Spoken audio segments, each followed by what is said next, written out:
Hey everyone, welcome back to another edition of our podcast. I'm Mel, And I'm Claire, and together we are the Salty Hose. the salty hose. Yay! Yeah, please don't mind our delay. So, we are actually doing Salty Hose International Edition. Yay!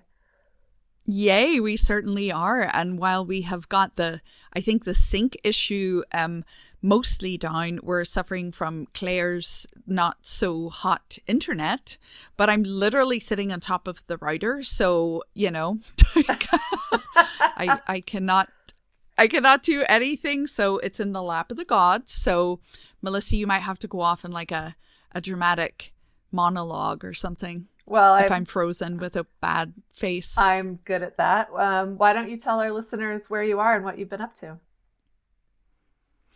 Ooh, I've had some adventures. Yay. So we are broadcasting from the Emerald Isle, from my wee home country, from the north of Ireland. I actually have a great view of the sea, which makes my wee heart very, very happy. From our landlocked Utah.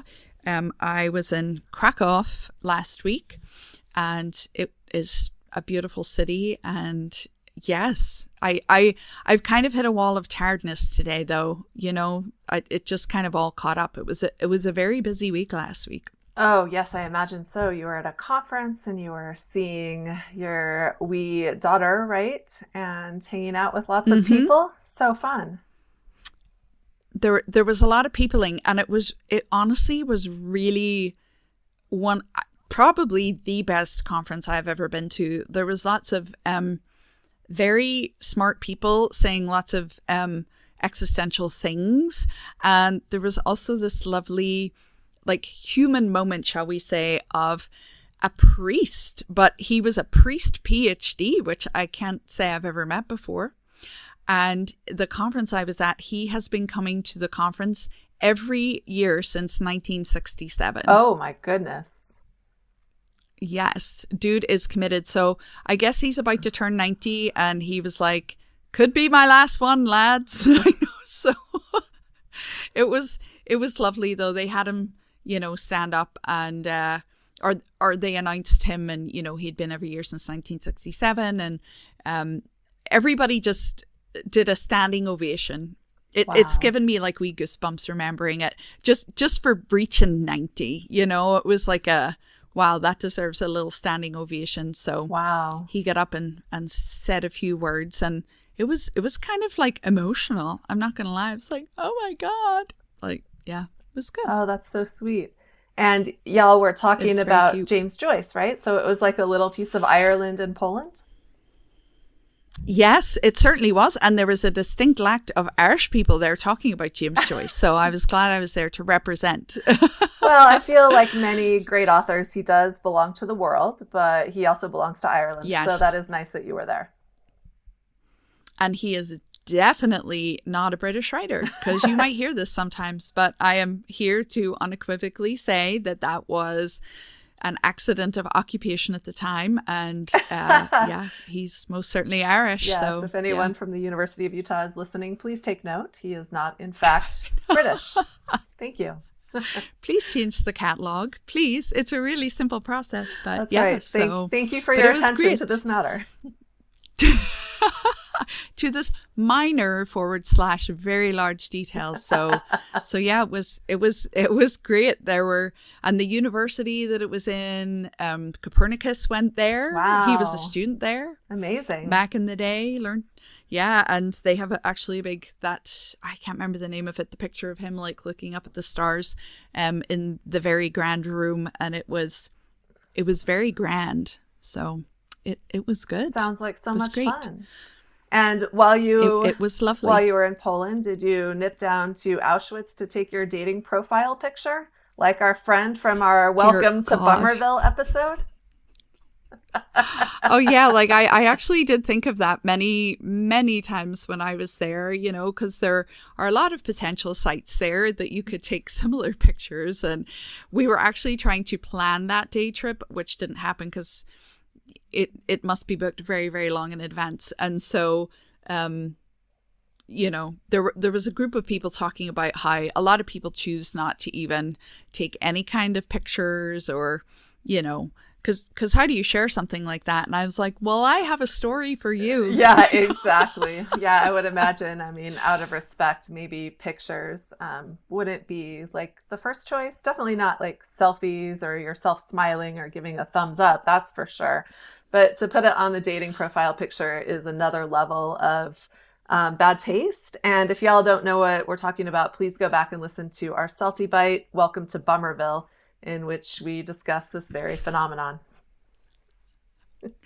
I love the title of that one. That it's great. And yes, and there are actually quite a few examples of inappropriate and just absolutely horrifyingly frightening dating profile pics, it would appear. So yeah, I didn't take any new dating profile pics when I was there. So that was great. What have you been up to, Mel? Oh, well, I am getting ready to leave on a big trip of my own. So in a week, I'm going to be in Australia. So that will be quite fun. Ooh. Yeah. It's another diving trip. So I'll be visiting Australia. Haven't been there in 10 years. And then Fiji. That's going to be lovely. So excited. My goodness. That's going to be amazing. So you get the wee like city part, and then you get the diving part. Are you diving in Australia too? I am, yeah. So up in the north of Australia I never know how they say this city, Cairns or Cairns or however. The Australian accent is a mystery to me.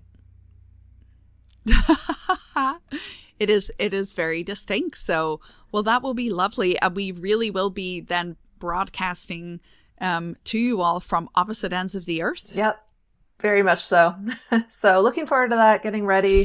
That's about all I've been doing. Kind of some social stuff, trying to catch up with people between trips. No dates. Mm-hmm. Still talking to Denver. Have not met yet because he is in Denver.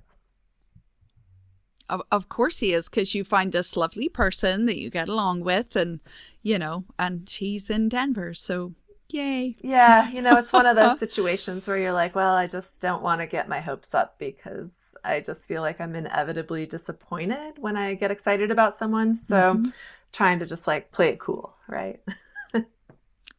That is very, very fair. But I hope when you get back from all your travels, you could have a lovely wee meetup in Salt Lake or Denver. It's not too far. No, it's really close. It's like an hour flight or something like that. And I feel like I fly through Denver all the time, really, but I can't remember that I've ever actually left that airport. It's always in transit. Well, you might have a wee excuse to leave the airport now, I hope. Yeah, and drive a mere 1 to 2 hours to downtown Denver. I think the airport's like way out of town or something. Oof. That Denver airport is very poorly situated. I can confirm. Yes, it's quite a trek. I don't think it should be called the Denver airport. Something else, because right. Yeah, it's out there. It's practically Western Kansas at that point, right? Yeah. The Western Kansas International Airport. I love it. That's very cool. Well, it goes without saying, no dates for me either. So, yes, I don't even think about it anymore. So you didn't turn on Tinder when you were in Poland? I did not. I do that quite frequently just to see what things look like in other places.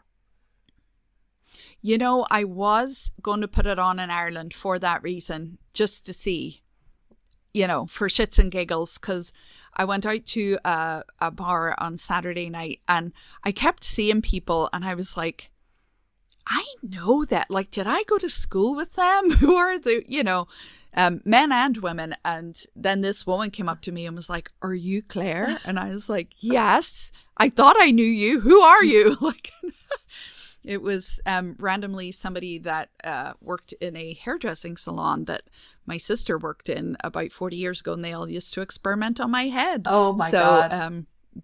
Yeah, that was fun. But I digress. The reason I was saying it is because there were some sort of cute men around this age group. And I was like, oh. So I actually went on to do it. And because of I think it was my poor internet connection. I couldn't upload my pictures. So I was just like, fuck that. I'm not that interested. So, Oh, you like deleted it, not just paused it? oh, girl, when I'm out, like, yes, I mean, because delete. you can Like, delete the app, but it saves your info if you don't like torch your profile. I just feel like my feelings to the point where I'm like, torch that bitch. Wow. Like, yeah. Well, You're I'm like, that's a little disappointed. extreme, Claire. Well, I'm just disappointed because I wanted to see what the landscape was like in Ireland. Certainly, when I've been to Europe, it's a bit different than it is in Utah. Well, maybe just for research purposes for the pod, I will definitely get it done. And Okay. I'm actually heading to the west coast of Ireland in a couple of days, and I am going to a remote island with a population of 180 people, so I don't expect, or maybe I'll be like one of those films. I'll find like a hot Irish farmer and leave America. I was going to say it could be like a Hallmark movie, Irish edition. Okay, I'm excited. Yeah, I I want don't you to believe turn it on. those. Well, because I'm like, okay, where did they find this man? I don't remember having men like that when I lived here, but maybe so. Maybe so. So, okay, challenge accepted. I will turn Awesome. it on, and our next episode we can talk about the Irish pickings and confirm if any people should go. Is it September? I actually thought, Melissa, you and I should go. They have that big husband finding event in Ireland in September. Oh my God, we should go. Yes, have you heard of it? It's No. it's like in well, it's inspired by like all those films of people being like, "Oh, I find myself an Irish husband," and yeah. Wow. I have Mm-hmm. seen several Irish people on the apps here lately. And I'm afraid they are not very good representatives of your country, Claire. I will have to share them in a future Ah, salty bite. that was very diplomatically shared. Thank you. That was Maybe lovely. that's, This is why I'm skeptical of turning them on, yeah, but yeah, fair enough, fair enough. Wow. All right, well, what's our topic for today? good times. Yeah, very good times. Well, speaking of difficult choices and not very many options, we're going to talk about divorce today Woo! because woohoo, it's a thing that Melissa Rella and I have in common. And, our whole thing is we're ex-Mormon, ex-wives. And we just thought it might be, I mean, fun isn't the right word, but, you know, we imagine some of our listeners are in the same boat, maybe just divorced, several years divorced, thinking about it. So we just thought we would share some insights, experiences, sort of the rough guide. Well, it's not a like how to divorce. It's like Step one. the I know the guide to surviving and thriving divorce, shall we say? Yeah, it's tough. I'm not sure that thriving was ever a word I would have used before, during, or immediately after. But surviving certainly is, I think, a goal that one could aspire to achieve. I think definitely in the immediate aftermath as well of you are definitely in survival mode. And I have queried if I am actually perhaps still in survival mode a little bit 10 years later. Yeah, So, it does yeah. feel like that sometimes. I mean, there's definitely some pluses and some minuses. So I don't know, maybe we can get into that a little bit at some point. I think so. I think it is a major life event for sure.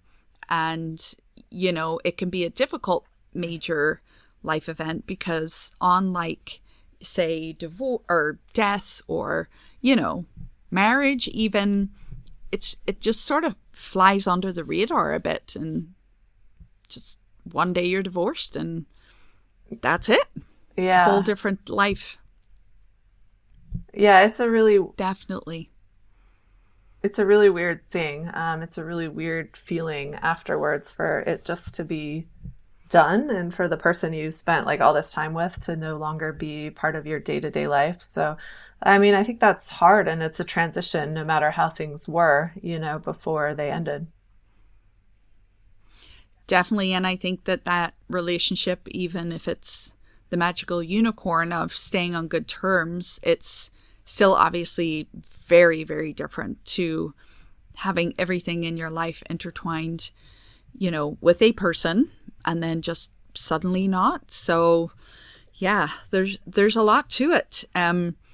We both have the ex-Mormon aspect to it. Obviously our stories are a little different in that way, but did you ever sort of grow up or even as a young adult have thoughts, feelings, impressions about, you know, the forbidden fruit of divorce in the context of the Mormon church? That's a good question. I think that when I was growing up, I didn't know that many people in the Mormon church that were divorced. They probably existed in the ward, but I think I was probably a little bit oblivious to it. I mean, I know there were one or two at least, and I don't really remember it being discussed that much. Certainly, some of my non-Mormon friends' parents were divorced, but yeah, I don't remember a lot of people in the church falling into that category. I do remember that it was pretty stigmatized back then, certainly for Mormons. I imagine that like you have a completely different story because although we both were married and we both were divorced, I was not married to someone who had ever been Mormon, and it was not a quote temple marriage. So, I think it's a little bit of a different beast. Yeah, I guess I'm still eternally married to my husband. I was gonna ask that. So, yeah, that's right. In the LDS church, you are married for time and all eternity, quote unquote, if you get married in the temple. And then to get like that canceled, like you can get divorced civilly, of course, but to get the Mormon part of it canceled, don't you have to like submit an appeal or something like that? And it's got to work its way through the Mormon bureaucracy? Question mark. Yes, yes, that is unsurprisingly the way to do it. I guess you have to go see the bishop even if you've left the church. You have to go see the bishop and request permission to be divorced. I only know one person that's done it, and I don't know if they have different rules for men or women. I strongly suspect maybe they do, but she had to write a letter as to why she should be granted a temple divorce, and then they get to decide, and they get to decide whether they say yes or no. Wow. I mean, they can't let go of control even after you're beyond their grasp, I guess. And 100%. And it's yeah, kind of galling because even though like from my perspective it's all made up and the points don't matter, right? It would still be quite galling to know that like in their eyes you're still married to this person and in their imaginary afterlife you're still going to be together with this person that, perhaps treated you very, very badly.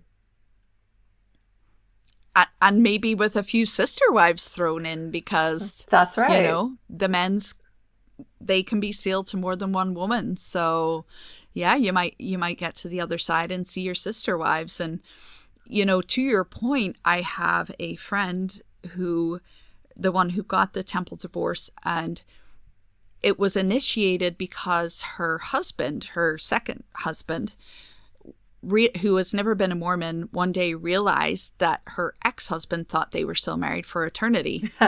And he was like, wait a minute. Does he think you're still married to him forever? And she was like, yeah, but it's not real, so I don't care. And he said, yes, and he does care and he thinks you're still married to him. And she was like, okay, fair enough. I can see how that would be upsetting potentially. And so that's when she initiated the temple divorce. So Yeah, that makes a yeah. lot of sense. I feel like I probably would do the same thing just to be annoying actually, just to be like a little thorn in their side. I would probably pursue it. Yeah, just to be like, I don't believe in this, but yes, please relieve me of the bonds of this celestial marriage to this person that I've been divorced from for 10 years. So, Yeah, I imagine it'd be a yeah. little bit similar to, quote, removing your records from the church, which I have done. Like, again, it doesn't matter, right? Like, I don't belong to them. Who cares if they keep my name? But just symbolically, it bothered me that they still considered to be me to be a member. Right. Or could it get any kind of like benefit from having you as a number, like a member or something like that? That is a process that I still need to do. Yeah, it's pretty simple. I actually don't even know if it removes you from being counted from the numbers that they announce every 6 months. My suspicion is because they're very shady with those numbers, that they're probably still counting me even though I'm gone. I've also heard that like they don't really remove your records, they just flag them, right? As like ask for removal or something like Oh, that. But I don't know. Like that's just something you hear, and I can't speak for the veracity of that. It could just be a rumor. I could see how it could be true. Like it wouldn't surprise me Exactly. if it was true. Exactly. Definitely not. Yeah, I think there's definitely a bit of a stigma there, and I still have some Mormon friends, and I do think, and honestly, it wasn't just the Mormon friends where they kind of approached me after it felt like they were worried it was like catching or something, like a disease that you, a virus. And, Well, I have one friend that, oh, sorry, go ahead. oh, I was going to say, well, it is a virus, right? Haven't you heard of the loneliness epidemic? It is spreading. Only for the men's. Well, I mean, somebody's got to leave them for that to like be the case, right? So, or never get with them in the first place, I That's suppose. Yeah, that's very true. I did have a Mormon friend though who we'd been friends for a very long time, but I noticed after we got divorced, she started bringing her husband to lunch, and I was like, Gross. So he could like ah. keep tabs on your conversation. Yeah, I bet. Or maybe I was gonna steal her away and fornicate during lunch because that's what loose single mothers do. So yeah. That's right. Everybody goes through a wild lesbian phase, right? Don't they? Something, I don't Oh know. my God, if Yeah, only, it's right? a God, I know. Yes, we would be together forever, my friend, and all would be well. So 100%. yeah, it would be great. Well, speaking of perceptions, it was most recently Father's Day, and I had to laugh a little because Mother's Day in America is daylight savings, and then Father's Day got the friggin' solstice, longest day of the year. So that's funny. Yeah. Well, I don't know what to say about that. Happy Father's Day, I guess, to all the fathers out there. Indeed, all the good dads, and to the mums who are wearing both hats, happy Father's Day to you too. So there's would you say it's fair that there's a different perception of single moms versus single dads? Oh, yeah, I think that's very fair. I think perception of single moms kind of range from like a whole lot of judgment to a whole lot of pity, everything in between, a mix of both, right? I think there's this stigma and perception that like you couldn't hold down your man maybe, even though at least in our country, women are more likely to initiate divorce, I think by quite a bit, if I remember correctly. Yeah, I believe that statistic is correct, particularly when you get to a certain age, Yeah. that also goes up a little more. So yeah, there is that idea of you couldn't hold on to your man or keep him interested, because we really do still reside in that space of if you get married or engaged, like you are chosen, for the women at least anyway. Oh, yeah, that's a really good point. I mean, it's kind of goes along with this perception that men act and women are acted upon, right? Like we don't have the same agency, or we're not perceived to have the same agency as men. So similar things, part of the same phenomenon. Definitely. And gosh, I should have looked it up. I know there are details on this, but wasn't there some representative that was trying to initiate a higher rate of tax on single moms, but just single moms, not single Oh parents? my God. Yeah, just another level of like punishing women for being women.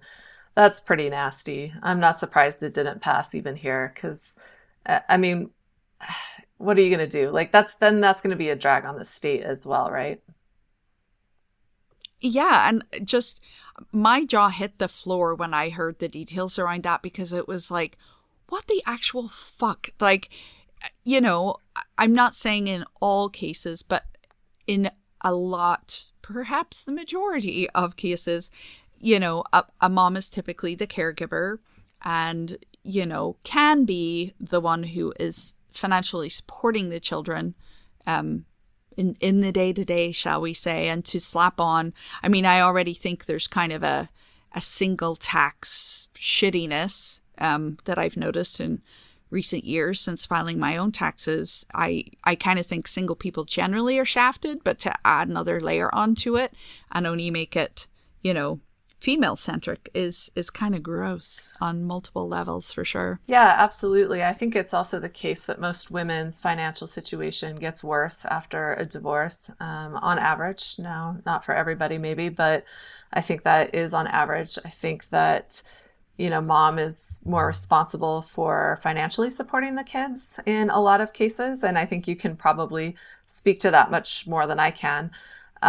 Even if dad is paying child support, in many cases, it's not really enough to, compensate mom for the expenses she's actually spending, or even half of them. And I think the difficulty with child support is a line that I heard more than once is when an expense like back to school clothes or something not hugely significant but still a decent amount of money, the response would be, well, that's what child support is for. Yeah, and those things add up. And in a lot of cases, again, not all, but in a lot of cases, that all isn't covered by child support. So you're just kind of hosed. Oh, girl, big, you're the wrong type of a hoe. Yes, you're hosed up. Yeah, it's I got a few $100s a month for child support. So at best it maybe would have covered 2 weeks of groceries. Yeah, At and you best. had three children. So that is Yeah. pretty egregious. Like that's pretty bad. So really Yeah. most of the financial burden of raising those children fell on you. And my understanding from having been your friend for a long time is that their father is not very willing and eager to, spend money to support his children. It's always been a little bit of a battle, shall we say. There are definitely things that he does contribute to, but I think that one thing, and I'm not alone in this, is talk about the epitome of male privilege where you can pick and choose what you will contribute to. Like if you're, being responsible for the welfare of children, you're responsible for all of it, right? Like dental, healthcare, back to school clothes, different activities, whatever it could be. But to have the entitlement to be able to go, no, I'm not going to pay that. It's just like, wow. Like, Oh, oh, yeah, that's shitty on a lot of levels. I mean, first of all, there's the issue of like not really supporting your children, right? And not just in the sense of like providing them food, right? But like paying for potentially, their education, their sports, their additional extracurricular activities, all of those things. And then it puts you in this shitty, shitty position of having to beg for money from someone who should be willingly providing it, volunteering it, really, to support his children. exactly. Because here's the thing, like, we may be divorced for almost a decade at this point, but the kids. They didn't choose that, No. And so it's often very confusing to me. And I think it speaks to, especially when perhaps you may be part of a cult that encourages really strict gender roles, and then all of a sudden you're divorced and they're just like spending their money, and because you perhaps ran the finances in the household, and they're just like, oh well, that's optional to do that, right? And as children get older, like my older two were older when I was divorced, so but even if you're like paying for a child to do, say, activities or towards tuition or whatever that is, there's still a support there for children that may not be, shall we say, court mandated, but it seems to elude some men, shall we say. Yeah, it's really disappointing because they're kids, right? But somehow a lot of men seem to use it as some kind of, I don't know, way to score points, or use it as a pawn to get back at mom or whatever. Now I'm fortunate that has not been something I've had to deal with at all. So yay for that. I do want to acknowledge that it's not everyone, it's not me, but I think it's very, very common, not just in the Mormon Church, but just in general. For men to just kind of go on their merry way and be like, well, that's your problem now. Those kids are your problem. I pay my child support, even if it's not nearly enough to, cover half of these kids' expenses.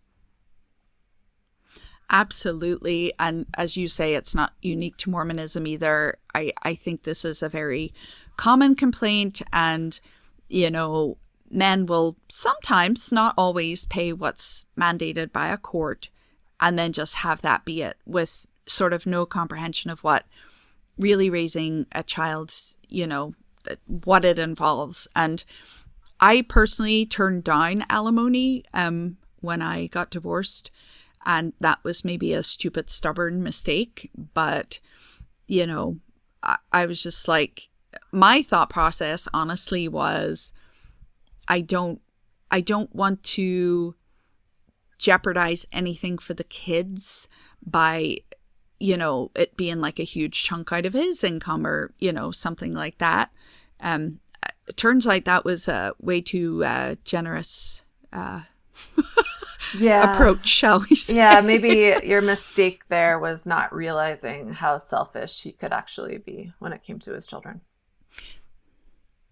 Yeah, because I mean, all the conversations prior to that indicated it would be okay, and we actually got divorced without lawyers or anything like that. I actually filled out all the documents. We went to the bank together to get them notarized, and kind of like a DIY divorce, and I trusted that all was well and that all would be good. And if anybody was ever asking for advice, can I blame the jet lag?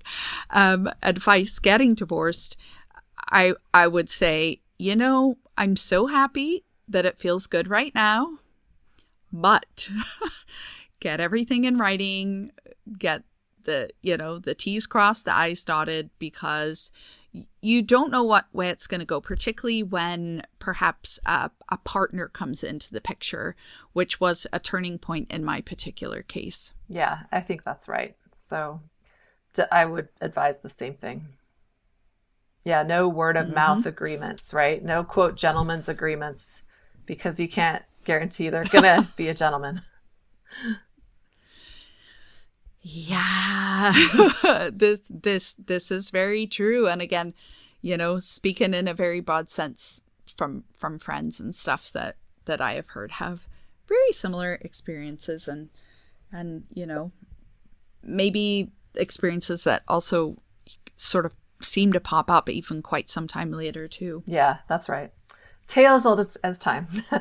All right. Well, what other kind of changes did you notice took place when you got divorced? So we talked a little bit about the financial aspect in regards to, just the overall picture plus kids. What else?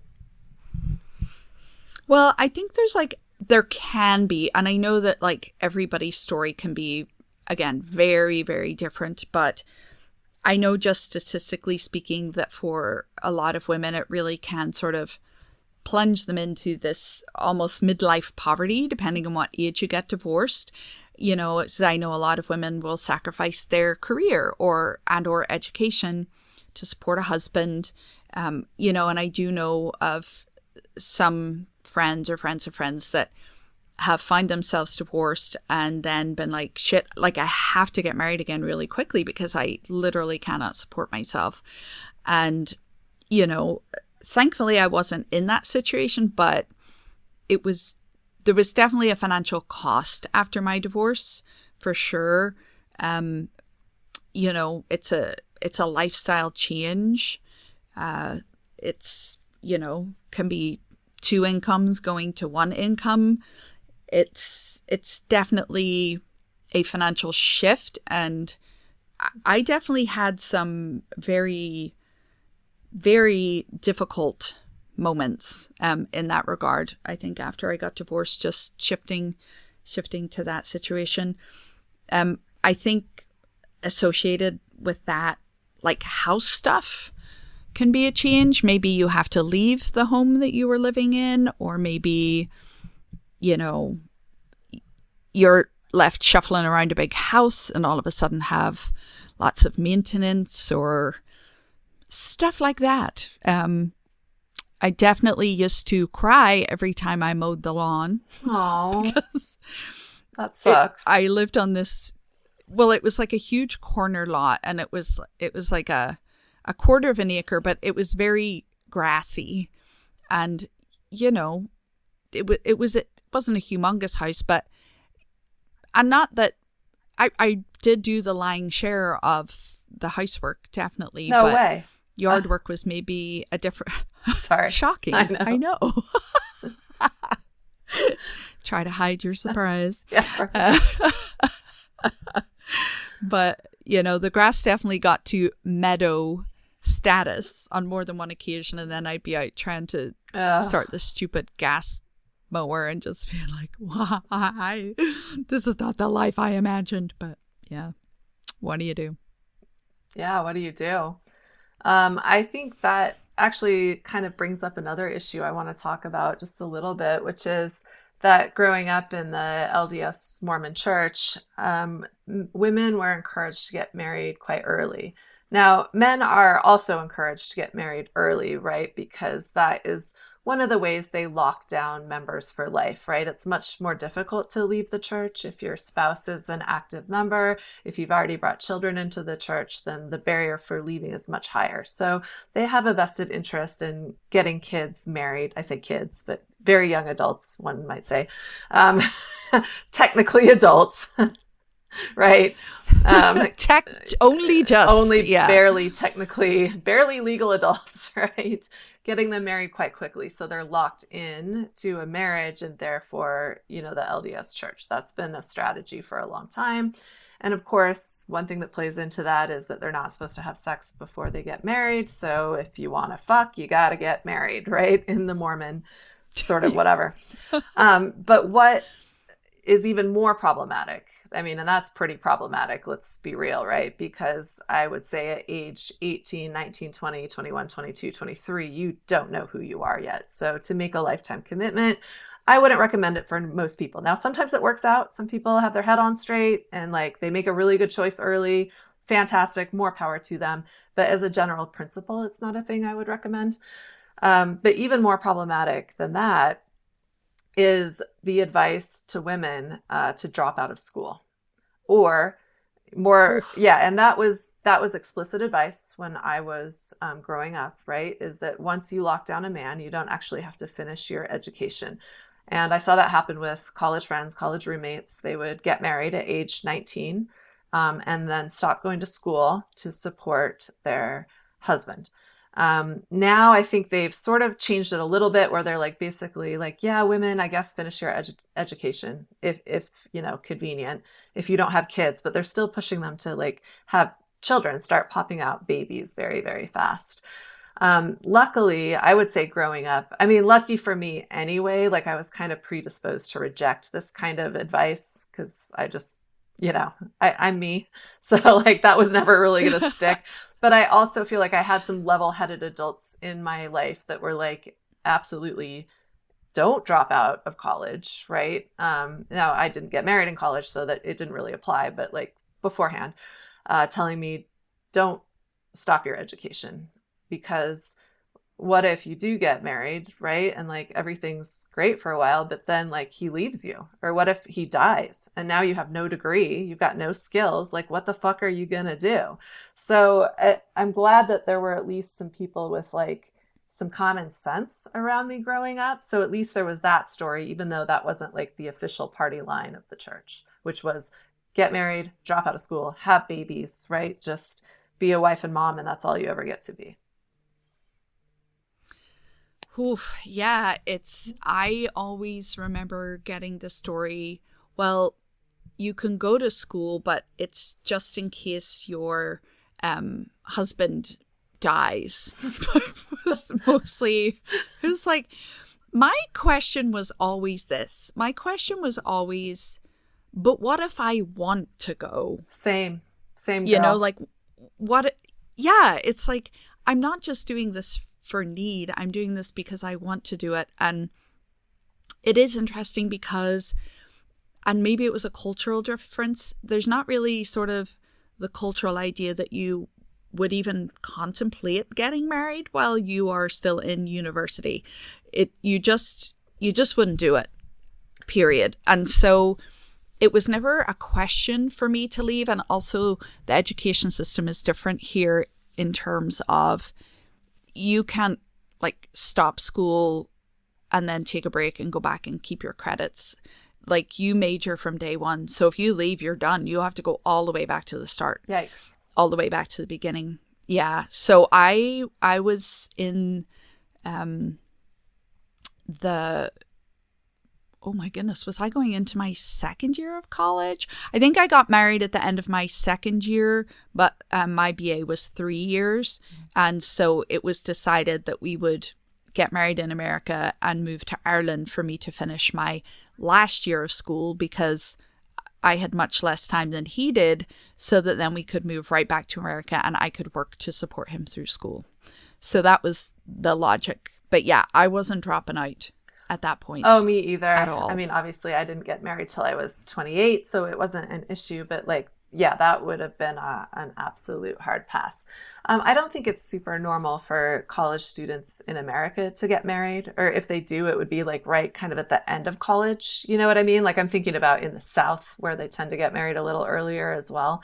I think BYU is a bit like you, or just BYU and like the associated church schools and just Mormons in general. That's a little bit unique to that. Plus, maybe other high demand religions that have similar rules. Yeah, with the whole getting married young, because I would concur with you. Like, general advice, just probably would not recommend. Yeah. Because I mean, it really does work out for some people and some high school sweethearts, and those are lovely stories. But yeah, you can't get a sense of, you know, how is this person going to be if we have children? How is this person going to be in a crisis? And that's not to cast shade on people, but it's a compatibility issue, I think, for sure. Oh, yeah. And also, just like, who is this person going to be in 5 years, right? If they're 23, it'll probably be someone a little bit different at age 28. Like, we all grow and evolve, and like the 20s are kind of your time to figure out who you are and what you like and what you want to do with your life, you know?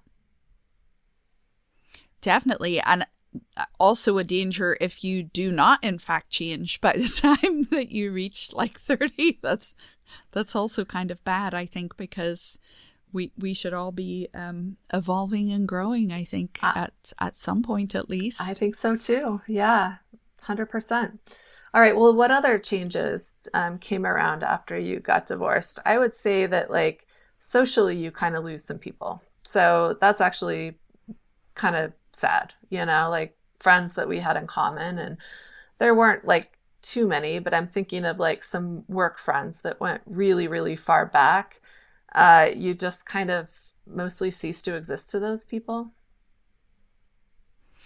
Yeah, it is weird. I think you can almost become like a social pariah of sorts. That might sound a little strong, but I definitely think there are implications socially, as you say, like there can be couple friends that you had. And I know that can put people in, a difficult situation and they don't want to quote unquote choose.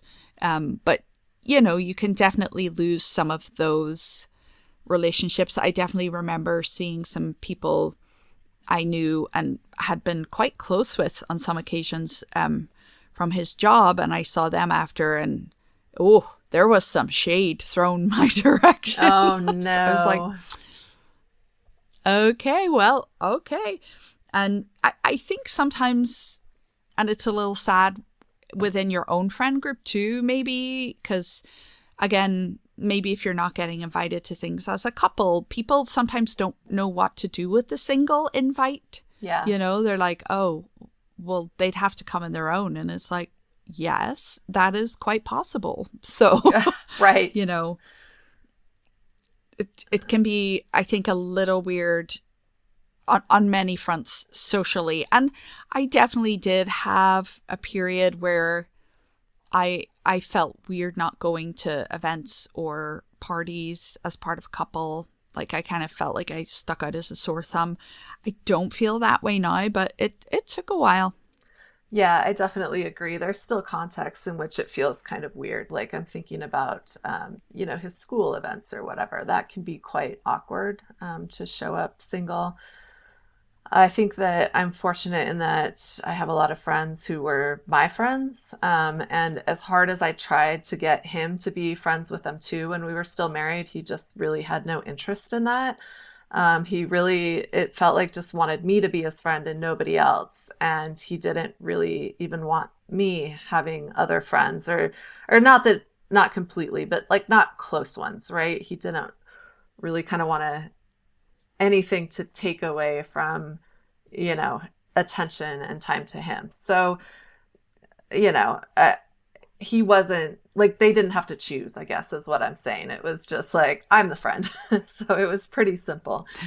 Um, but even I would say with like the friends that were just mine and 100% like in my corner, so to speak, I think for a lot of them, it's similar to when someone is bereaved and grieving. People don't know what to say, and so they don't say anything, and they just leave it be. And I understand that. Like I've unfortunately done that in some circumstances as well, where you like feel, very like empathetic or sympathetic or whatever, and you don't know what to say, and like you're gonna do something, and then time just goes on, and then it starts feeling more and more awkward. So like I get it. I'm not trying to be shady towards anyone, but that happens too, with family and friends. They don't know what to say, so they just like don't say anything. They just ignore it. Yeah, I think that's fair, and I I absolutely agree that it doesn't always come from like a bad place. It's just kind of a like, oh, what do you do with that, And Yeah. yeah, it's just like I don't know what to say, or I mean, it's still so weird to me that there is a weird taboo around divorce. There can be. Yeah. I mean, it's definitely not as pervasive as yesteryear, previous times, but there's still like an aspect to it of, yeah, it's just weird, and like it is a big life change, and there's a lot of grief associated with divorce, and it's definitely a time you could use some support for sure. Yeah. And even in very practical ways. Yeah, and I think that's one thing that really like made us get closer is because you were like one of the few people that actually reached out and was like, "Hey, are you okay? Like, how are you doing? Like, I know you're not okay, but like, are you okay? Right? Like, let's go to brunch. Let's hang out. I want to listen." And like, you actually wanted to listen, not like some people that are just like, "Are you okay?" And I'd be like, kind of. And they'd be like, "Okay, anyway, like next topic." Right. And just like sort of moved on. Like, Yeah. you were actually there for me. And I appreciate that so much. Oh, well, like I love and hate that brought us closer because, like I wish it was like, oh, I won the lottery and Melissa just won the lottery. We should chat. Like that would have been so much nicer, but yeah, it just like your wee heart is achy, and it's, it can look like it's all functioning in the outside, because particularly with kids, like, what else can you do? I remember sitting in the garage in my car when I just pulled in, and just sort of like sobbing before I went into the house, to the kids, and just being like, what the fuck just happened? Like, I just got divorced. I don't live with this person anymore. And then I just had to get up and function the next day. Yeah. And that was it. Yeah, it's really tough. Just, yeah. And you just have to sort of carry on, but you have sort of this spiraling happening in your head, and you're just like, and then, you're just out there trying to function to keep it all together. And I remember we kind of had a family related biggish life, transition event happening. And I remember trying to speak to my ex-husband about it to make plans. And he was like, well, I can't think about that right now. Like, I'm in pain, I'm grieving. And it's like, you think okay, I'm not? Yeah, like, I'm totally fine. Not, so it's just a very interesting life stage. And I am very grateful to be some years out, almost a decade. But I will still say there's still little, I don't know if pang is the right word, but there's little moments that still come up and catch me off guard, for sure. Definitely. Yeah, I would agree with that. And I can relate to just feeling completely like shell shocked and destroyed. But like you said, you still have a child or children to take care of. So you can't really, let it destroy you. And you've got to get up and go to work and like do all the things, right? Like keep yourself and your children alive. I guess I would say, fortunately, growing up in the Mormon church, like, really taught me great dissociation skills. So dissociation, compartmentalization, you're like, okay, we're just going to take these feelings and put them away. We'll deal with those later. Oh my God. What's the Book of Mormon musical song? Turn it off like a light switch. Just give it a click. It's a cool little Mormon trick. I love it. Yes. And that probably is what gets you through, because I'm really good at survival mode. Same. Like, sadly. Same. Mm-hmm. Yep. Can do that indefinitely. You're like, let's numb it up. Let's go. Let's drop people to school. Let's clean. Let's function with a big smile. And then it can actually be an accusation, which I was not a stranger to, of, look at her, she's fine. That's terrible. And you're like, I'm so sorry. But I'm not. No, I'm so sorry. I mean, I didn't. I didn't know you when you were going through the divorce. I met you after, so I didn't have a front row seat to the whole thing. Unfortunately, I wish I could have been there for you.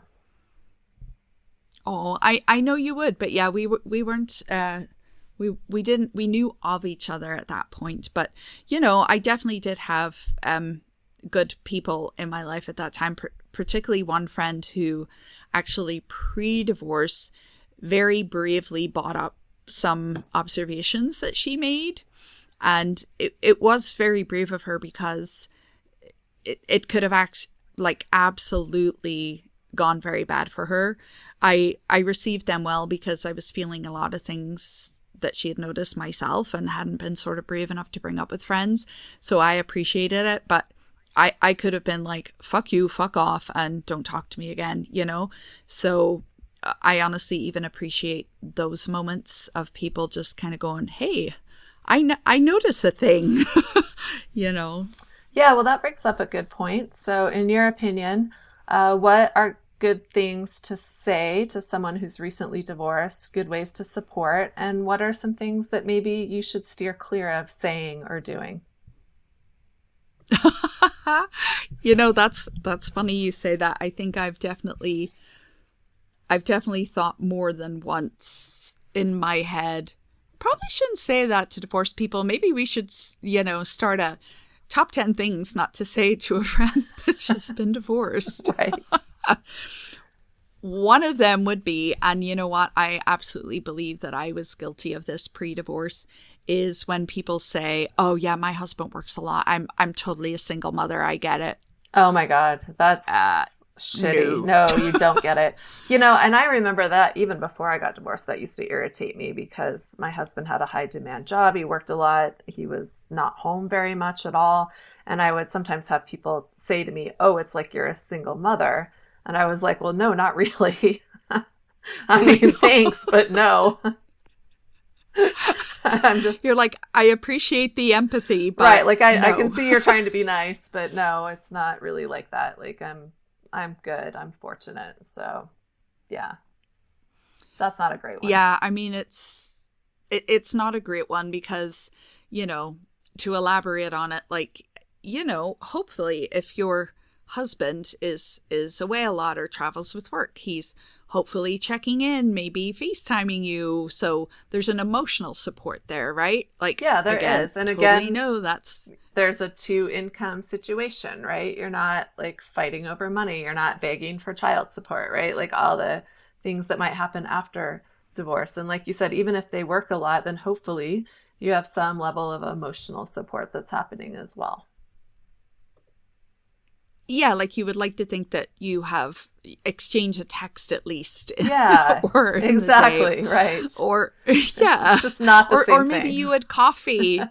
Yeah, like maybe you had coffee together in the morning before they left, and you know the income one is huge. You still have two incomes, so that maybe if they're working late, you can DoorDash something for everybody, and you're not like Like, oh shit, I worried about have not that. much money to get myself through the month or whatever. So, yeah. Exactly. So just leave that one Yeah, off, maybe not that. and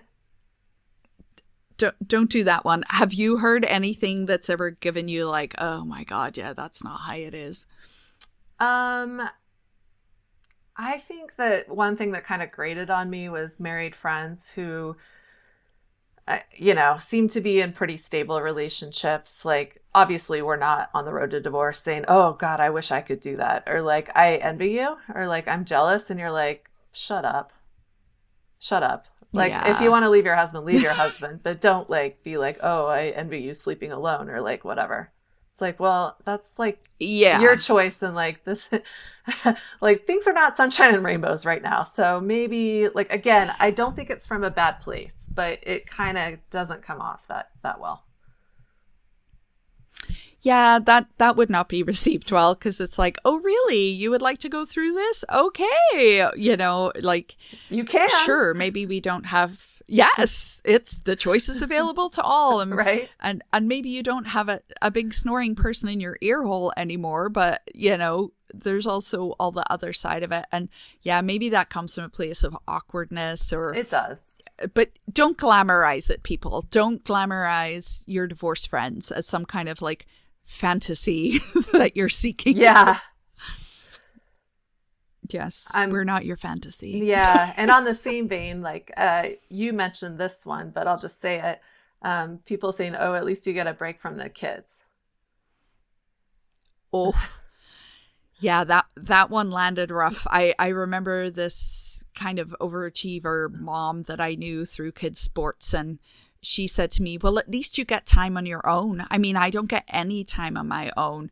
And I was like, "Well, girl, then give your husband a kick up the ass. Like that's not my fault." But it's not like that for many reasons, because number one, it most definitely does not feel like a relief when you first have to spend the night away from your kids. Oh no, it's It terrible. it feels awful. I would say that's one of the worst things to try to get used to, as a divorced parent. I yeah, that it's very rough, and it doesn't.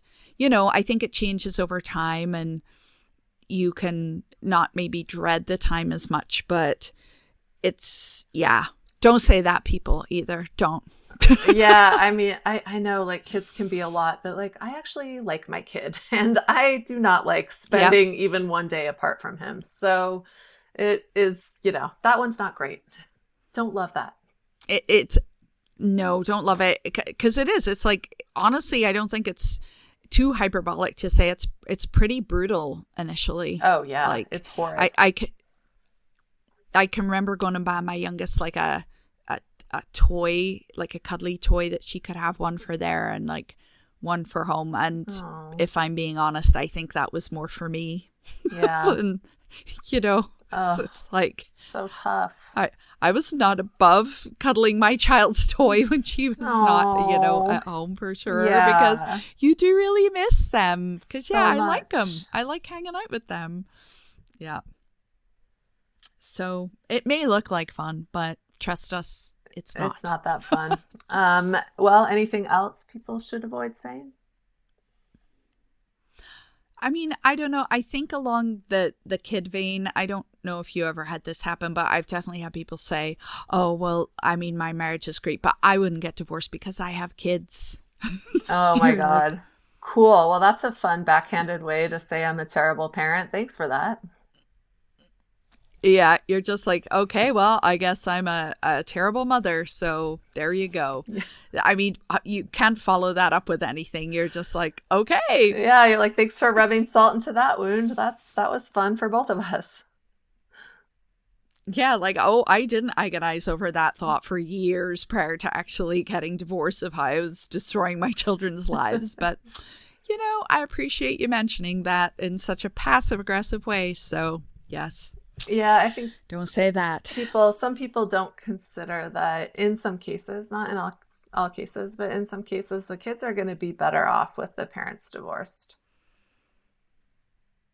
That's definitely a factor, for so many reasons. Maybe there's habitual arguing, maybe they are modeling that you don't have to stay in difficult situations, or you could cover a whole range. But I reject the notion that a two-parent household is just automatically better for a kid. I just wholeheartedly reject that, and I don't think I had the confidence to reject that for a long time. Like, I felt like I was a social failure as a mother, that I couldn't, stick it out, so to speak. But I reject that idea. A two-parent household is not always the best scenario. Yeah, I think it just really depends on the people, right? Sometimes it is, and sometimes it's not. It just depends on what's happening, like inside the house and the marriage or partnership or whatever. So, yeah.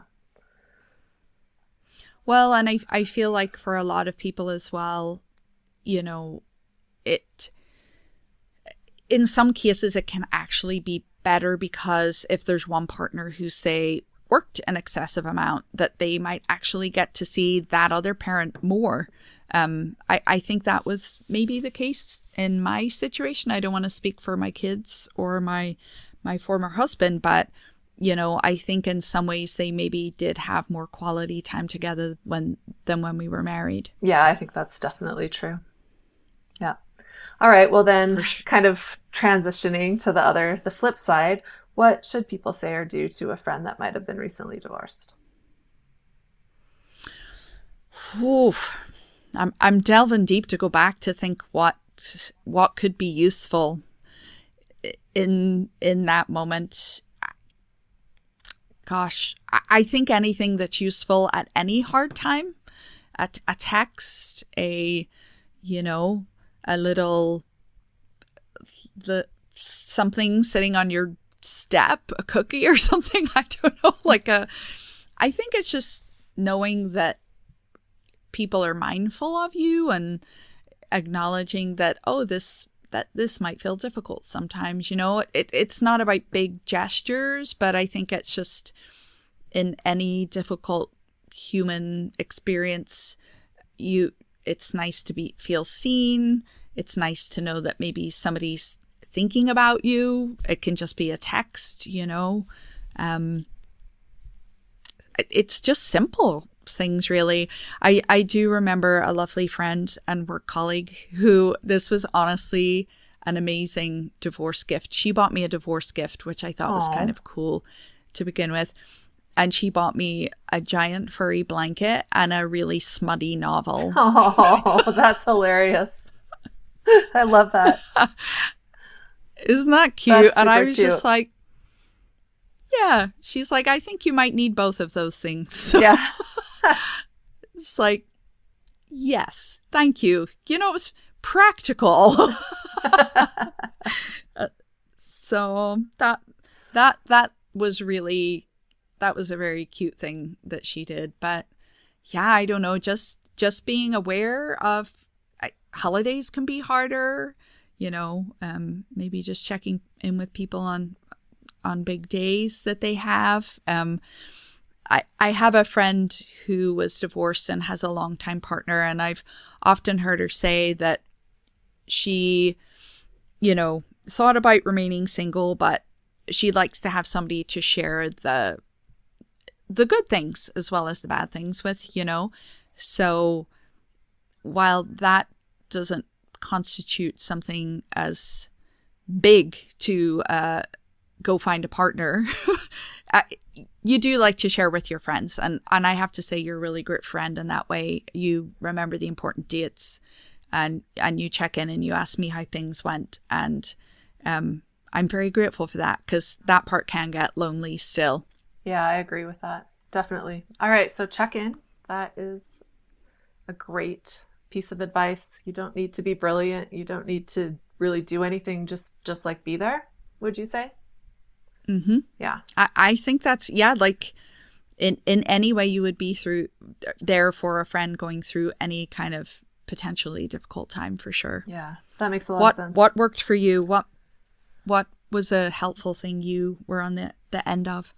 Well, I already talked about you and how lovely you were, but just like people just inviting you places, even if it's not like anything, specific or like holiday related, just like the invitation, like come hang out with us, like come have a beer, like come do something. That was really helpful. It made me feel like, okay, life isn't totally over, right? I still have friends. I still have people that love me. So that was great.